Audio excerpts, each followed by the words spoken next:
Phone లాక్కొచ్చారు, నన్ను police వాళ్ళు తీసుకొచ్చారు, సీఏ గారు రమ్మన్నారని చెప్పి నేను వచ్చిన తర్వాత ఏంటమ్మా నీకు ఎంతమంది పిల్లలు అన్నాడు. ఇవి ఒక్కడేనయ్యా అన్నా. నేను ఎందుకా దరిద్రపు నా కొడుకు అని నేను చంపేస్తున్నా, ఉన్నదే అది చంపేస్తున్నా నేను అన్ని, దండేసుకో వెళ్ళిపో అన్నాడు నన్ను. అయ్యా అలా అనమాక అయ్యా, ఎన్నో కష్టాలు పడి నేను పెంచుకుంటున్నాను అయ్యా, ఆడు ఎట్టాగా ఇక్కడ ఉండట్లేదు అయ్యా, సంవత్సరంన్నర అయిపోయింది, అక్కడికి వెళ్ళిపోయాడు, ఆడేదో కష్టపడి బతుకుతున్నాడు అయ్యా, ఇప్పుడు మళ్ళీ తీసుకొచ్చి మీరు ఇది చేయమాకండి అయ్యా అన్న.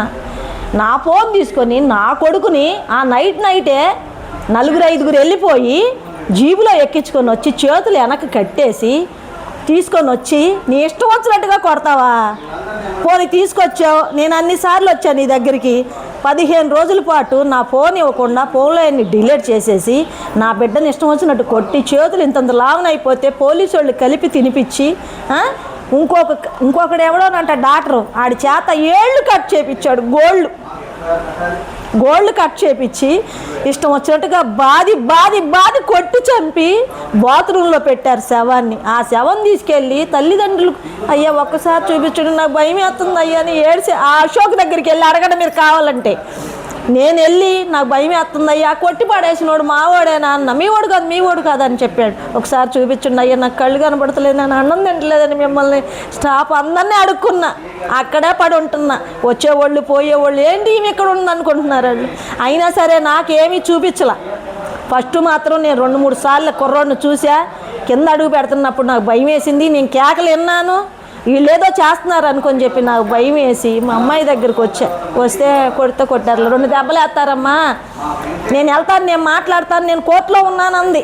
సాయంత్రానికి వచ్చేసింది పిల్ల, వచ్చేసి 4 లాయర్ని తీసుకొని 4 తీసుకొని వచ్చి సార్ మా అబ్బాయిని తీసుకొచ్చారంటే ఏంటండి అంటే మేము తేలా, మాకు సంబంధం లేదు, ఏ స్టేషన్ వాడు తీసుకెళ్ళాడంటే మీరే తీసుకొచ్చారు సార్, మీరే తీసుకొచ్చారని నేను అడిగా. మేము తీసుకురాలా, ఎవరు తీసుకొచ్చారో వాళ్ళ దగ్గరికి మేము కూడా వస్తాం, మీకు సాయం చేస్తాం అన్నాడు.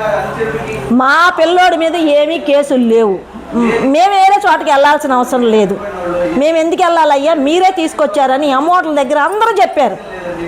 మీ అబ్బాయి పలానా చోట ఉన్నాడమ్మా, ఎల్లమ్మా అన్నారు, ఎల్లమ్మా అన్నారు. నేను వెళ్ళొచ్చాను అయ్యా, నన్ను చూడనివ్వట్లేదు, నన్ను అసలు చూపించట్లేదు. ఒక్కసారి మాత్రం నేను చూశాను, అమ్మా అని కేకలు పెడుతున్నాడు. అప్పటికే గోళ్ళు కట్ చేసేసాడు. అంత అవసరం ఏమొచ్చింది నా బిడ్డను చేసి. నేనేం అడిగాను, నేను ఎవరినేం అడగట్లా. ఇంతమంది పెద్ద మనుషులు ఆడికి కొమ్ముగా వస్తున్నారు కదా, నేను బూడిదేగా అడిగింది, శవాన్ని ఇవ్వు లేకపోతే ఎవరిని ఇవ్వు అయ్యా అని చెప్పి నేను అడిగా. అది కూడా నువ్వు ఇవ్వవా ఏంటి?